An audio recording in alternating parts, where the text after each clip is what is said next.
The 571st edition of the Four Corners podcast starts right now.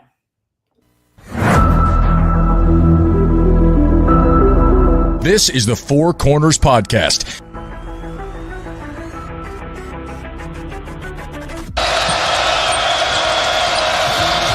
And that could make a difference. Lawson at the buzzer.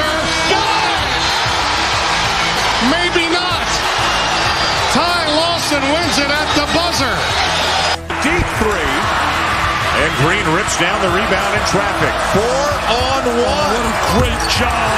What a terrific job in transition. I mean, you couldn't plan that any better as a coach. Gets the roll. Here we go. Page has it. Carolina down one. 84-83. Page into the front court with 4 seconds. Page to the rim. Got it! He got it! 9/10 of a second to go. Inbounds. Washington gets it to Warren. His full court shot.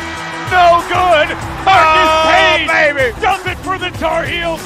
Carolina wins it. Don't force it if you're Gus. Comes in. Blocked by Meeks. Buried up ahead to Jackson. And he tucks it down for the 5-point lead. Matthews off the mark. And this year the confetti is going to fall for North Carolina. They're not going to be denied this time. Inside 30 overall. Love, top of the key. Oh! Big time delivery. Here are your hosts, Josh Marlowe and Anthony Pagnotta. Hello and welcome in to another live edition of the Four Corners podcast. We are powered by Carolina Electrical Services. Josh and Anthony here with you guys on a Sunday night. A news and notes edition of the podcast coming your way. Been a bunch of news and notes, obviously, around the program that we're going to talk about. Also have a little discussion topic worked in as well, one that I think y'all will find interesting to get some feedback from you guys. We're going through the What If series. That'll be back again later this week. We'll be in the 1960s and maybe do the 1970s as well. So we'll still continue that offseason series. But last week, ACC kickoff in town. That meant we were pretty busy on the football side of things, but excited to talk some Carolina basketball here with you guys on a Sunday night. We start every edition of the pod, as we always do, with the pod thought of the day. We go to Stillman White, former Carolina basketball player, a favorite of ours as Carolina fans growing up. We always loved Stillman White's interactions on the bench. Also, a guy that actually started an Elite Eight game for Carolina back in 2012. But that pod thought is, quote, I learned pretty quickly that this isn't all about me and what I can do for myself, but what I can do for other people. Once I learned that, it made life more enjoyable. The greatest joy we find in life is making other people happy, end quote. Hubert Davis was an assistant while Stillman White was in the Carolina basketball program at two different times. To me, this is as close to a Hubertism as I think we have found a former player that played for him while he was an assistant. We applied to what you want Hubert Davis to have his players say since he's become the head coach. And it's very evident that that's what Stillman White reflected. Stillman White was a guy that was all about others, was all about serving his teammates and becoming the best role player he could be, the best reserve guard he could be. Got a lot of his work done in practice and made his biggest impact in practice. Was a great part of those runs to the Final Four in 2016 and whatnot. As I mentioned, started the 2012 Elite Eight game against Kansas when Kendall Marshall was out with the injury. And so I think that this is a quote that I think Hubert Davis would like to relate to his current team going into this season, mainly because if this group is going to be good and achieve what we want, what we expect, and what we demand, it's going to have to be a group that plays for one another 40 times out of the year. Just because while there is some high-end talent on this roster, there isn't a bunch of NBA talent. There's not a bunch of NBA. There's not a lot of stars that exist. And so if everyone could buy into Stillman White's quote here where once he learned about doing stuff for others, he became happy. I think that could really apply to this year's team. It could be maybe a message that could be told in the preseason about playing for one another. Because if we're going to have the type of success we want to, this group will have to do that more often than not. Yeah, I mean, we talked about it, earlier this offseason that we thought that one of the things that we could really see with this group is a more balanced group than in years past, where, the last couple of years really been leaning on RJ Davis to sort of carry this team. And I think, you look at the success that Carolina had in 2023, yeah, they were leaning on RJ Davis to carry the team, but they had a lot of help around them. And then you look at last year, I think coming into the year, the mindset was we have to play through RJ Davis. And I think that just stuck with a lot of the guys on the roster. Not saying that that's RJ's fault, but I think that was really the mindset that was stuck around this team. We're now going into this year, we don't know who the leading scorer is going to be. We've had that conversation multiple times about who we think it's going to be. There's potential for it to be a true freshman this year in Caleb Wilson. There's plenty of other guys that we look at on this team as well. Kyan Evans, Luka Bogovac, Seth Trimble, all these guys. We look at them and think there's a possibility that it could be their team this year that they're leading. But we are looking for a much more balanced team across the board. And I think that's kind of what you see there from Stillman White is in that quote. That's the type of mindset that you're going to have to take if you're going to be one of those types of teams that maybe doesn't have that superstar player, but has a lot more balance throughout the lineup. So hopefully this is something that, Hubert Davis is sort of hammering into these guys in the offseason is that, hey, we need to be a more balanced group. We need to be a group that leans on each other more throughout the year, can really, go to just about anybody on this team to be able to beat opponents as opposed to focusing on one guy having to do everything. And I think that's the mindset that hopefully they're taking into this season. And right now, I mean, one of those big pieces, Luka Bogovac, we don't even know if he's going to be there. So they have to take that mindset going into the year that, hey, even if we don't have one of our biggest pieces, we still feel like we have enough balance on this roster where we're going to be able to succeed. And if you follow Carolina basketball on social media, you're seeing some pictures, videos from their time to the Outer Banks. This has become, I think, an annual trip for the program. And it's maybe not something that they would have done pre-portal, pre-NIL stuff. These team bonding activities always have taken place.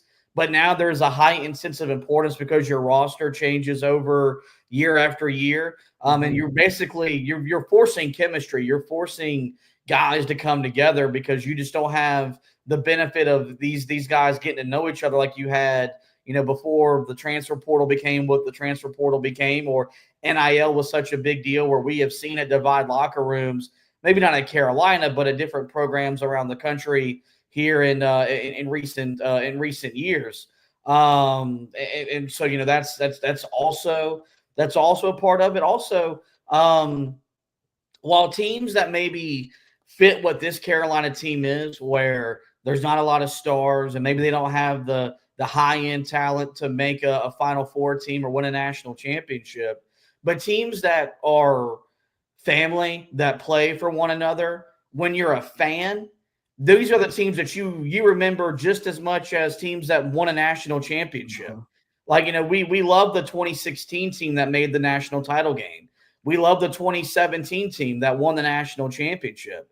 We talk about the 2019 team a lot because of how fun that team was, because that was a group that loved one another, that played for one another. So even if this team doesn't, do some of the things we want them to do on the court, these are the types of teams that kind of make you remember why you fell in love with basketball, why you fell in love with Carolina, and they end up becoming a team that whenever you're like us and you've got a 17-year-old brother that you're introducing the sport to, or hopefully one day when we become fathers and we have our kids on our laps and we're watching a game and we can tell that team reminds us of this team, I think this group is capable of having that connection to us as a fan base. And that's something that, that I really talk about because there's a connection that I still have as a fan, despite being 28 years old. Let's get into the news and notes portion of tonight's podcast. We'll start with the latest bit of news that came out. I believe this was on Friday, and that was the contract information around new basketball GM Jim Tanner. Of course, he's the first GM in Carolina basketball history. And Carolina has invested a lot in him and in that position overall, from now to the fact that basketball and football both have one that they're paying a substantial amount of money towards. He signed a 5-year contract at a base salary of $850,000. As you can imagine, multiple bonuses were included. He can increase his salary by $100,000 if Carolina makes the NCAA tournament or signs a 4- or 5-star recruiting prospect. And then he has bonuses that are applied to Carolina's performance in the NCAA tournament. If they make the tournament and advance in the tournament, there are plenty of bonuses that are attached to Carolina's performance in March Madness. And if he were to be fired, Carolina will pay out, that the rest of his contract over a 2-year period. But I think the first thing you look at here is the length of the contract, and that's 5 years. And what's different, something that we've kind of talked about, is you see GMs in pro sports. Every professional sport, there's a general manager. And usually that GM is tied to the head coach, where usually if one goes, 9 times out of 10, the other one is going there with them. The rare occasion one outlasts the other, but it's pretty commonplace in where we are now as a professional sports climate. If you're firing one, you're firing another. We all know what this year we believe entails for Hubert Davis and what he has to do to solidify himself as Carolina's head coach moving forward. I think this only gets accelerated with the fact that Bubba Cunningham is stepping down at the end of June, July next year. Steve Newmark takes over. There's always a question about the football and the basketball coach when a new AD arrives, because that is per se, that's not the hire that they would have made. When you look at this contract and you see the financial commitment Carolina has made to Jim Tanner, who was not a GM in the NBA before coming down to the college level, what stands out to you about the financial commitment, and how much should we tie into the fact that there's a chance in a situation where he's in Chapel Hill a lot longer than Hubert Davis is? Well, that was always going to happen. I mean, the fact that they made the hire in the year that, it looks like we're going to have a guy on the hot seat for this year in Hubert Davis, you knew that there was going to be a chance that he was going to outlast Hubert Davis when it's all said and done. This is a hire that's made for the future of the program, not for the future of Hubert Davis. They're hoping that it's for the future of Hubert Davis and that Hubert is going to be able to stick around. But ultimately, Jim Tanner is independent from Hubert. This is going to be him making his own decisions. He's going to be the guy that's putting together this roster with the help of Hubert or with the help of a new coach. So to me, it's not shocking at all that these two are not tied together. That to me was the least surprising thing about this.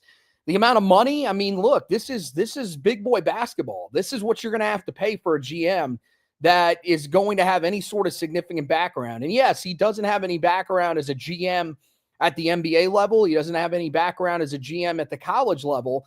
But at the same time, he's a guy that's dealt with these types of players before being an agent. So I believe that he is worth the amount of money that you're giving him. I think it makes sense how his contract is structured. And I know a lot of people are going to look at it and say, well, it doesn't really make sense to us because we don't really understand why, if you get a 4-star prospect, you should be rewarded for that. Remember that some of the key guys that Carolina has landed in previous recruiting classes, you go back to the 2019 recruiting class that Carolina landed, that's where RJ Davis and those guys were.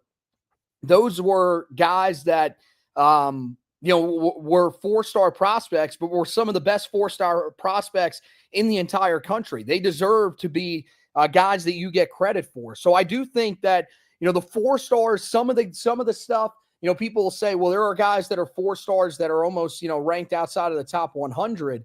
Yeah, that makes a little bit of sense. Those are maybe guys that you don't necessarily think they should be getting the money for. But when it comes to the guys, and excuse me, I got the recruiting class wrong. They were in the 2020 recruiting class. That's where you had RJ, who was a 4-star. You had, a couple other guys who were 4 stars as well. Like some of those guys, yeah, you deserve credit for landing those guys And I think that makes a little bit of sense why they structured the contract that way, especially because, hey, you look at the nature of college basketball right now. Not a lot of guys get these 5-star rankings, not as many as some of the other sports that you see. And so it's hard sometimes to recruit these 5 stars. The good news is that Carolina is still recruiting these 5 stars. I don't expect that to go away anytime soon. And I don't think it's lowering the standard for Carolina basketball that Jim Tanner is a guy that's going to get a bonus for landing a 4-star like some people were panicking and saying last night. Well, I think if there's one thing to be, I guess, critical of how the contract is structured, the recruiting is one thing. Bonuses for making the NCAA tournament, I think that's something that if you want to be critical, I can understand that, because making the tournament is not something that really should be celebrated at Carolina. It's a demand and an expectation. But I think this is part of it. Whenever you've been a bubble team 3 of the last 4 years, and there is always this type of language that does exist from general managers' contracts at the pro level, where it's just the baseline of expectation for whatever situation that GM is in. These GMs are getting bonuses. It happens with the best GMs in football, basketball, baseball, hockey, to whatever it is. You make the playoffs, you get a bonus. Mm-hmm. You win a playoff game or a playoff round, you get a bonus. And so I think that's kind of where you see that come into play.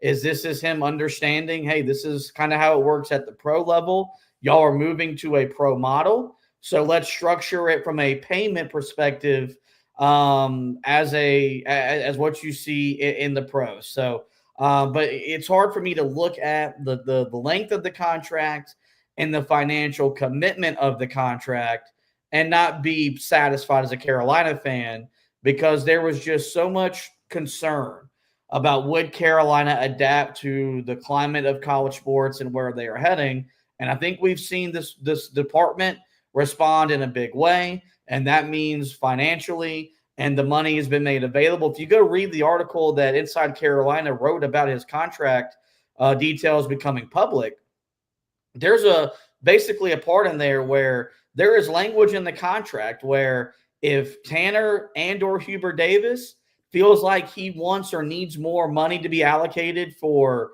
personnel, staffing, whatever it is, that financial commitment will be or will be met. And so Carolina, I think, has put its money where its mouth is, where they talk about being a premier program. They talk about wanting to be the best of the best and adapting to where the sport is going. The best way to do that is to allocate as much money as possible.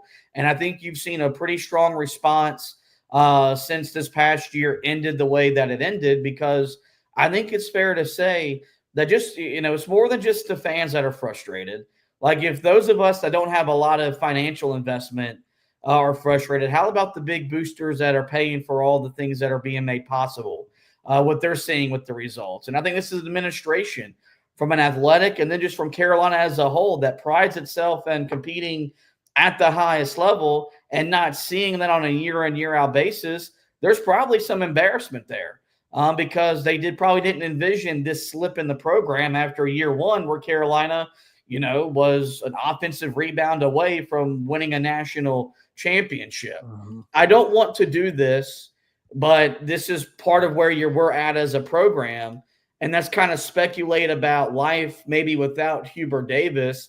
When you see Jim Tanner's contract extension or his contract details and the financial commitment that Carolina has made to him individually, if Carolina were to part ways with Hubert Davis after this year or at some point during Jim Tanner's current contract, how much involvement, how big of a role do you think he would play in the next head coach of Carolina basketball, maybe as opposed to Roy Williams, who hand-picked Hubert Davis to be the guy that succeeded him upon his retirement? It would really depend ultimately on what they are looking to go out and get. Are they trying to stick within the family? Because if they are and they want to give Roy Williams another shot to go out and prove that he knows these coaches and that he knows the guy that should run this program, then I don't think that Jim Tanner's really going to be all that involved. And I think that's possible. I think there is an avenue where that is the direction that Carolina ultimately takes. But do I think it's guaranteed? No. I think that's what they got to figure out. If they're going outside of the family, then Jim Tanner is going to be very involved in that decision. I believe that he's going to be one of the guys that's going to head that up, if not the guy that is heading that up alongside of new athletic director Steve Newmark. And see, this is the thing that's a little bit different now, is that Newmark, yes, he's a guy that has ties to Chapel Hill. He grew up in that area, but he doesn't have ties to the university. So is he going to be a guy that's going to want to stick with someone in the family? Bubba Cunningham was a guy that didn't have ties to the university when he came there, but by the time that he was going to make the decision, you really couldn't do anything but let Roy Williams make that decision. This time around, I don't know if that's going to be the case with Steve Newmark. I don't know if he's going to look at it, especially if the team, if that decision is something that could be made within the next couple of years, with the program potentially being headed for the SEC, if that's something that Steve Newmark is going to want to oversee. I think now more than ever, we are looking at the opportunity that Carolina could go outside the family for their next head coach. And I know there will be some people in the comments that will say that is exactly what Carolina needs to do. You know our positions on that. We both believe that Carolina should not go outside the family, not after just one failed hire. We believe that it should be left to a guy like Roy Williams to be able to make that decision again as to who the Tar Heel hire is, or at least he has a pretty strong opinion or portion of the decision that goes in his favor. So I think that is certainly something that's going to be interesting to monitor here over the next few months as Carolina goes throughout this season, because if Hubert Davis is on the precipice of being fired, it really does make you wonder now more than ever what direction they're looking to go in, and that will determine how much Jim Tanner's involved. I think it helps the fact that Jim Tanner is a Carolina guy. So I think his role and involvement would to naturally want to stick with Carolina family members. And I think it's important to remember or to distinguish the difference between Hubert Davis's vision of the Carolina family and Roy Williams and even Dean Smith's vision of the Carolina family. Hubert Davis is a lot more closed-minded, where in his eyes, you can only be a Carolina guy if you went to school and played at Carolina. Yep. That's not the way that Roy Williams and even Dean Smith make you feel about Carolina. Bunch of Roy Williams assistants that came over from Kansas, by the time that they either retired or left to become head coaches, guess how we felt about those guys? They were Carolina guys.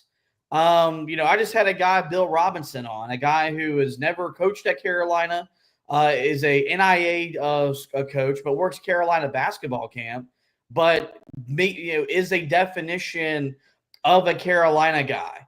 And so I think that there could be a situation where Carolina is going maybe outside the family, but that's outside the family in terms of the way Hubert Davis views it, as opposed to the way that, the Godfather, Dean Smith, kind of views it. I'll say this about where I stand and where I feel. Steve Newmark, I think his biggest job and his biggest role as athletic director will be to raise and generate as much money as possible. I think the basketball decisions will be left to the basketball people, and that is Roy Williams until Roy Williams is no longer on this earth.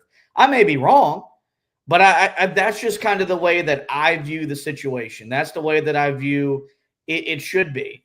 The best way to avoid all that is for Hubert Davis to win. Yep. And for those of you that are still not sold on him, you want to avoid these conversations, because believe it or not, we get negative feedback when we have these conversations, when we speculate about the future. And look, I get it's difficult. You think I want to do it? I don't want to do it. But it's our responsibility to do so. But those of you that aren't on the fence, but you don't want to dream about a day where there's a non-Carolina guy on the bench running the program, then give Hubert Davis your support. Give the team your support. And make it to a point to where even if he doesn't win at the highest level, you would still feel uncomfortable seeing a non-Carolina guy run the program. Well, see, here's the problem. Most people have given up on that. They don't care about that anymore. They say that the only way that Carolina is going to be able to win is to go outside the family and make a hire. I mean, we got a message right here. UNC has to go outside the family next time. This is from Donnie Milton, by the way. Thank you for tuning in and listening, Donnie. He says, who are you going to get inside the family that will be good? No one. I mean, you go back to Dean Smith. You go back to really just Dean Smith, not Roy Williams. Roy Williams was a known commodity when they got him. But, I mean, even Hubert Davis, early on in his career had success. I mean, they were relatively unknowns. But, I mean, Dean Smith is really the reason why you look to potentially make another hire within the family. I would look towards Wes Miller. And to me, it's based off of the fact that just because it didn't work one time doesn't mean that it's guaranteed not to work another time. That's what I think most people are afraid of. And, yeah, Wes Miller, I've wanted him to win more at Cincinnati. I just don't think that they have the money that they need to put into that program now in the Big 12, which is maybe the second best conference in all of college basketball right now, the way that they've been playing over the last few years. I just think it's been tough sledding, but I do believe that he has the qualities of being a good head coach. Ultimately, though, I'm with you. If you are someone that cares about this program, you should want Hubert Davis to succeed. You should not want to have to go out and hire another coach, even if it's someone that comes from outside the family, because who's to say that person is guaranteed to have success here? As of right now, Carolina is still in the ACC. How many guys are leaving their current SEC programs where they are getting an influx of money that we're not going to see for the ACC in terms of revenue? How many are leaving those situations to come to the ACC? I don't think there's a lot of them. Even if Carolina is the best job in the sport, like we believe, I don't know how many guys in the SEC are leaving their jobs to come to Carolina if you are looking at them and thinking that they're the solution. And I've already said it. I don't love a lot of those guys. Even just as coaches, I don't care about the success that Nate Oates has had. Nate Oates is an ass. He is, and he should not be on the sidelines for Carolina ever. If he is, it will be hard for me to root for the program the same way that I've rooted for others. I will, but I will not like him as a coach for a long, long time. Same thing with Jay Wright.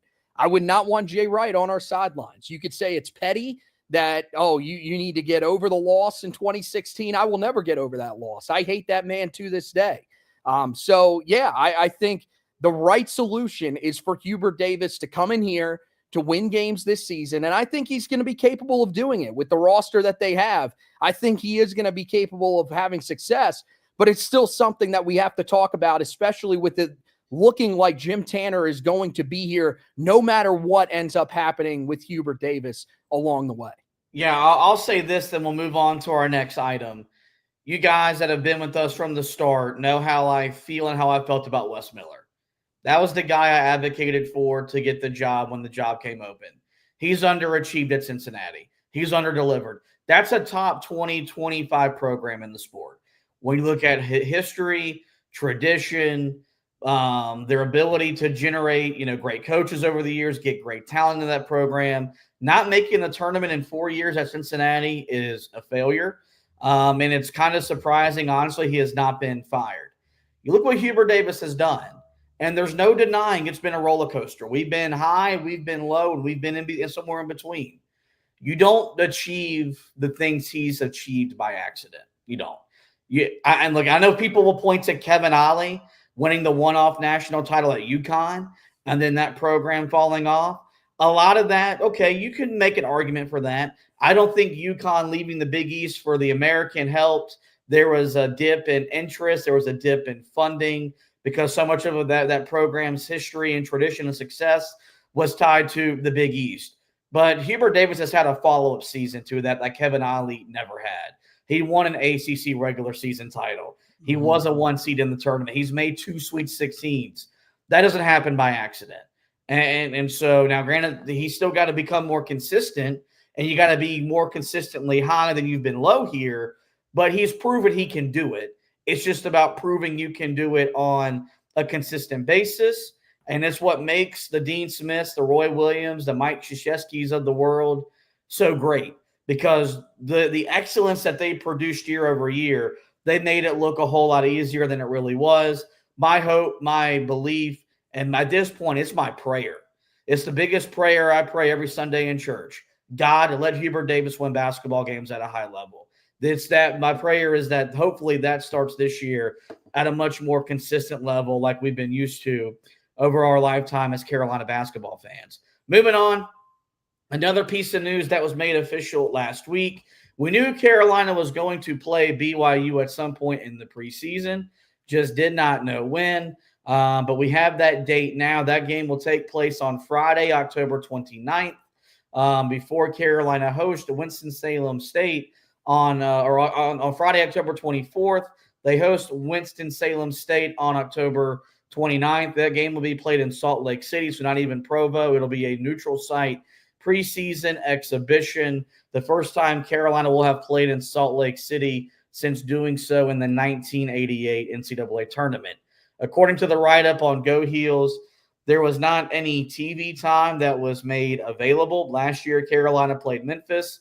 That was a on-campus preseason exhibition, but I believe ESPNU televised that game. Considering it's Carolina, considering BYU is going to be a top 25 team with the number one recruit coming out of this past high school class, you would imagine that the closer we get to it, there will be a network of some sort that will pick the game up. But I think this will be a fun test, a unique test, and kind of like Memphis, where, there was some stuff in that Memphis game that if we really would have, of course, RJ Davis didn't play, which made it a lot harder, I guess you would say, to evaluate.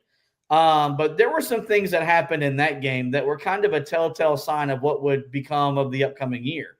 Like you saw Cade Tyson really struggle with length and physicality. And there were some little hints of what the struggles would ultimately demise the team this past year. And the same thing will be said about this BYU game. And I think it's been one of the best moves college basketball has made is allowing these teams to play in a second preseason exhibition, assuming that one of the exhibitions go to charity. Don't know what charity it's going to benefit. You would imagine it'll be one that BYU selects because they're technically the host. Last year, the Memphis one went to the St. Jude's Hospital. That's a great cause to support.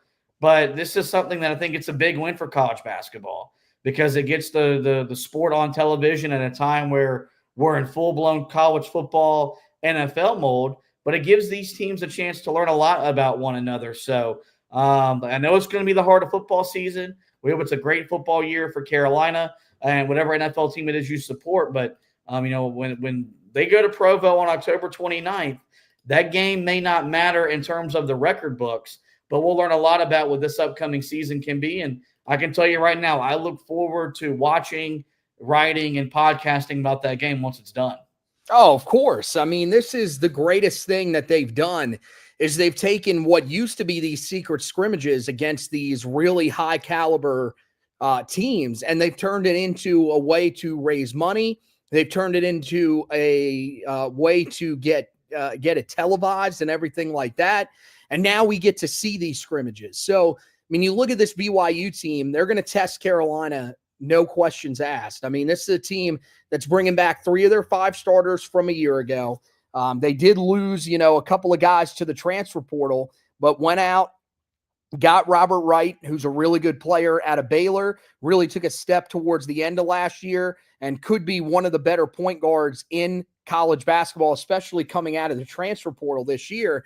And then there's the number 1 overall player in the class, AJ DeBanza, who committed to them and is pretty much going to be there for 1 year, but he's going to be one of the stars in college basketball that everybody's talking about because there's a good chance he's going to go number 1 overall in next year's NBA draft.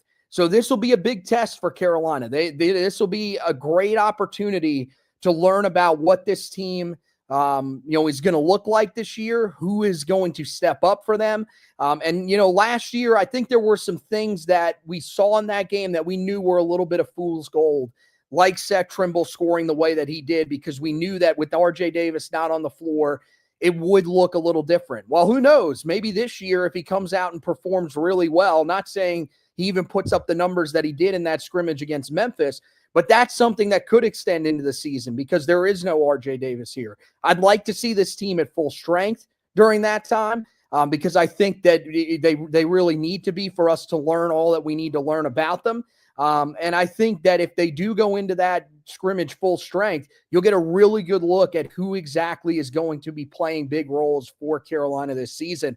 I'm also really interested. Debanza, going to be the freshman that everybody's talking about out there on the floor, but don't sleep on Caleb Wilson to really go off and have a big game in this one because he's not going to be talked about nearly as much as Debanza is during all of this. He's a guy that deserves a lot of the hype based off of what we have seen in some of the scrimmages and some of the videos that have come out of him dunking over guys. I mean, this dude is an explosive player, and I think he's really going to show out. This will be his first time where he gets a chance to show that. So I would expect in this matchup, you'll see him perform pretty well as well. Yeah, the preseason buzz coming out of the summer is starting to pick up for Caleb Wilson. He's talked a big game about the type of player he's going to be for Carolina. It seems like he's starting to back it up with what we've seen in practice. The closer and closer I think we get to the actual season, the hype around Caleb Wilson will start to pick up. Let's get to our last topic of discussion for tonight's edition of the podcast. For those of you live with us right now, we appreciate you joining us on a Sunday night. And we ask you to stick with us because once we get done with this podcast, we'll take a quick break, towel off, we'll rehydrate. We'll be back with a football edition of the pod tonight as well, as it's a busy night for the Heel Tough blog on the podcast side of things. We work in sports talk radio, and we work in a market that in the summertime with no baseball team, not a lot to talk about, which means we talk about a lot of lists about what these people write about, and it could be the silliest of lists to the most serious of lists. It's also the year of our Lord 2025, the quarter mark of the century, which means you've seen a lot of quarter century mark lists come out over the summer. The Athletic put one out about the best 25 coaches of the last 25 years. And Roy Williams made this list, and we're going to talk about it right here. We'll go through the top 5 because that's where Roy Williams finds himself. So 5 through 1, according to The Athletic. Number 5 is current St. John's head coach Rick Pitino, who over the last 25 years has coached Louisville, Iona, and now St. John's, has won a national championship, been to 3 Final Fours, has won 7 regular season conference titles, 9 conference tournament titles, made the NCAA tournament 17 times, and racked up 531 wins, 25.3 wins per season. Number 4 on that list is Jay Wright. He's won 2 national championships, made 4 Final Fours, 9 conference regular season titles, 6 conference tournament titles, 17 NCAA tournament appearances, 546 wins, 24.8 wins per season. Number 3 on the list is Coach K. 3 national championships, 5 Final Fours, 5 regular season championships, 5 conference championship tournament titles, made 20 NCAA tournaments, racked up 631 wins, 28.7 wins per season. Second on the list, that's where you find our guy, Roy Williams, who won 3 national championships, made 7 Final Fours, had 11 conference regular season tournament championships, 3 conference tournament titles, 19 NCAA tournament appearances, won 574 games, which factors out to 27.3 wins per season. Number 1 on the list, Bill Self, who won just 2 national championships, made just 4 Final Fours, but won 18 conference regular season titles, 11 conference tournament titles, made 24 NCAA tournaments, and has won 702 games, 28.1 wins per season. Did want to extend some thoughts and prayers to Bill Self, who was hospitalized earlier this week. Hope that he gets back on the sidelines in a big way because college basketball is certainly better when he's on the sidelines. When you see that ranking, you see that list, I don't think it's surprising to see Roy Williams come in number 2. I think the bigger surprise might be the fact that he's ranked ahead of Coach K, but ranked behind Bill Self. in totality, what do you make of old Roy being considered the second best coach in college basketball over the last 25 years, according to our friends over at The Athletic? Well, certainly I think your notions about Bill Self are I share in those. We want him to be as healthy as possible. We hope that he's able to get back out there as soon as this year. But we know that the most important thing is that he takes care of himself. And that was horrible news to hear in the middle of last week. But when it comes to the comparisons of him to both Coach Williams and Coach K, I mean, look, man, Roy, you've got the national championship advantage. You've got the regular season titles that he has, at least being in shouting distance of Bill Self. Because here's the thing about the Big 12, and the reason why they are giving him the advantage is because of the conference regular season titles and because of the conference tournament titles. The Big 12 for the longest time was one of the easiest conferences in college basketball. Who were the biggest challengers to Kansas each and every year? They've never been consistent. There's never been a consistent team that's always been challenging Kansas until recent years, where you've started to see some teams become more consistent, like Iowa State. You didn't have what the ACC had early in the 2000s, where it was the best conference in all of college basketball, head and shoulders above everybody else. There was never a conversation about who had the best basketball conference. You can still, to this day, have conversations about who has the best football conference. During the early 2000s, there was no contest for the ACC. It was as deep of a league as it got in terms of the coaches that were there. It was as difficult of a league to win as any out there. And Roy Williams was the guy that was consistently winning the regular season titles and then going to the NCAA tournament and winning national championships, getting to Final Fours, the thing that the sport is built on. That's why I believe he should be atop this list. But they are giving the advantage to Bill Self because he won in a conference that was much easier. And the other thing is unfortunately head-to-head, Roy Williams just could not beat Bill Self. That was the unfortunate part, was he was not able to get it done against Bill Self. I think that's probably something else that they hold against him. But if I'm being honest, in my opinion, and it shouldn't shock anybody, I believe that Roy Williams is the best coach of the 2000s, and you can see it by the number of rings that's on his finger and the number of Final Fours that he was able to bring Carolina to. So here's the write-up from The Athletic about Roy Williams and his number 2 ranking. Quote, Williams built a juggernaut at Kansas, and while he was a beast in the regular season in the 1990s at KU, he was finally starting to equally be as dominant in March in the early 2000s. Williams made back-to-back Final Fours in his final 2 seasons in Lawrence, then took a core that missed the NCAA tournament in 2003 and won the national title in his second season at North Carolina. Williams is tied for the most titles this century and is a Chris Jenkins buzzer beater away from 4. Williams had a great eye for recruiting to a system, and there were few things in basketball more aesthetically pleasing than the Carolina break. He just edges Coach K because he reached 2 more Final Fours and more than doubled him on conference titles this century, end quote. The issue that I have when it comes to Bill Self is Roy outdoes him in terms of national championships won and Final Fours. What matters? He has 1 more national title and he has 3 more Final Fours.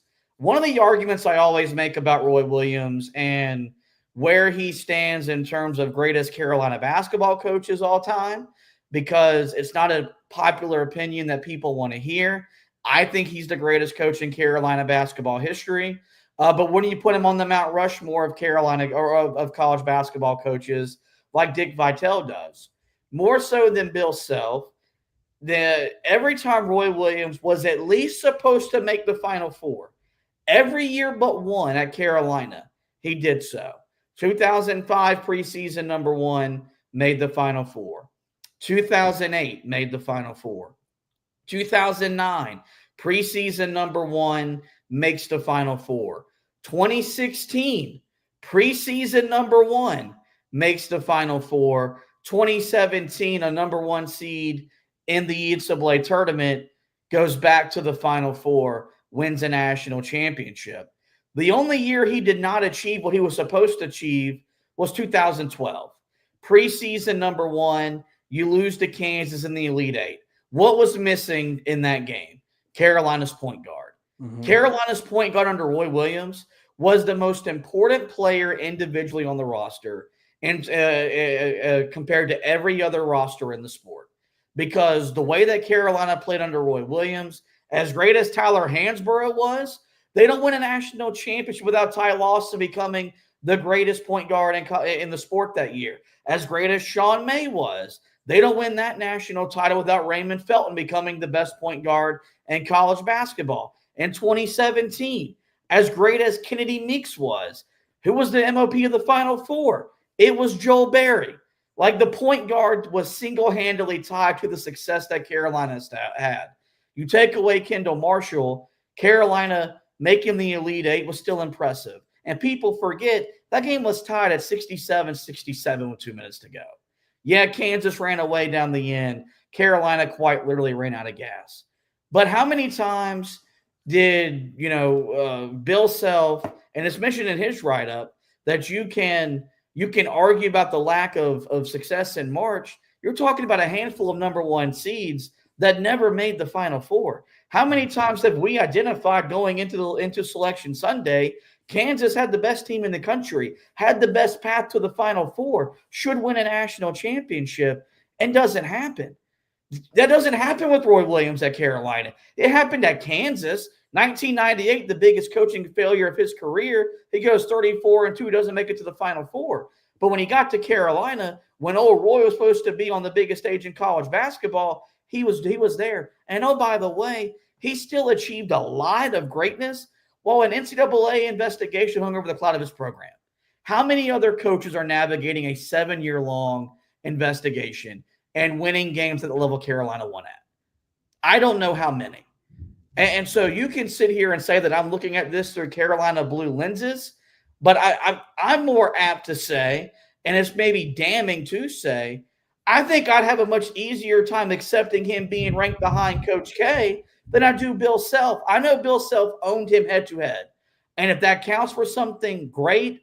Although when you don't play in the same conference and you're just meeting in neutral site games in the tournament, I think it's really hard to hold that over him.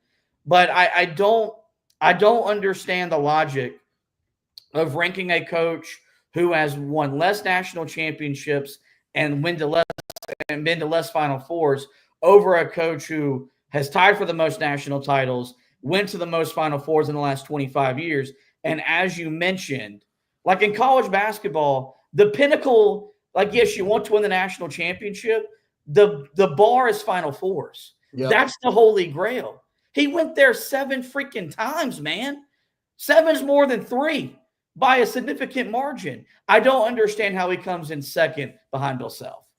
Yeah, well, I mean, the thing is that, again, I think you just look at it and what they're probably going to say, if you read the write-up, is the amount of conference tournament titles that he has or the conference regular season titles that he has. I think that's probably going to be the difference. But here's the thing. You won 18 regular season tournament titles. You ended up in the Final Four 4 times. That's it. You dominated when it came to the regular season, but you were a perennial choker when it came to the offseason. And I know that with that second national championship, they've sort of shed that mantra when it's come to Bill Self. They say, you can no longer call him a choker. I still think he's one of the biggest choking head coaches when it comes to the NCAA tournament. When he gets there are plenty of years where Kansas should be in the Final Four, should be competing for a national championship, and they don't end up making it there. You could say that it's because of the players, but after a while, when it becomes consistent, it's because of the coach. Now, he's gotten over the hump a couple of times here now, and the one, back in 2022, I think is certainly the one that everybody is going to point to and say that's the one that he can hang his hat on, and that's what puts him in this conversation. That's fine if he's in the conversation, but I'm with you. He should be third on this list because you look at the guys that consistently took their teams to the Final Four when they needed to. And I can't believe I'm making the argument for him, but it's Coach K and it's Roy Williams. And Roy Williams, you look at the talent that Roy had, it wasn't nearly as much as the talent that was on the other side for Coach K when it comes to comparing those two. And that's the reason why he should get the advantage. He went to more Final Fours. He won the same amount of national championships with less talent because he was a guy that didn't necessarily adjust. People were complaining about him not adjusting to the one and done era, but it worked out for Carolina, and it still got them the national championships, the same amount of national championships that Coach K had. And if you look at it, you compare them how they did not only early in the 2000s, but as you continued throughout the 2010s, that's the longevity and the success of Roy Williams' career, I think also stands up there as opposed to Coach K, who, we look at it after 2010, he only has that one national championship. Things have dropped off a little bit for him, and it never really dropped off for Roy Williams, no matter what era. I think it's fair if you want to go head-to-head with Roy Williams and Coach K, if you want to hold the head-to-head record against, but that's what's odd about this list, is Roy Williams had a losing record against Mike Krzyzewski. Losing record. But he still rates above him because he outperformed him in March. When it matters, because that matters more. I'm sorry, that matters more than head-to-head. Yes. Because we talk about this all the time, right? When we get to Carolina Duke week, Carolina Duke day, I do think there's a different emotional investment in that game because there's just so much that goes into it where when we lose it, it sucks. And when you're in the building for the first time on a senior night for one of your favorite players and you watch them lose, it sucks. It's not the most important game of the year because it's not as meaningful and impactful as the games once you get into the NCAA tournament. But Roy Williams outperformed Coach K in March over his 25 years. He's outperformed Bill Self over the 25 years.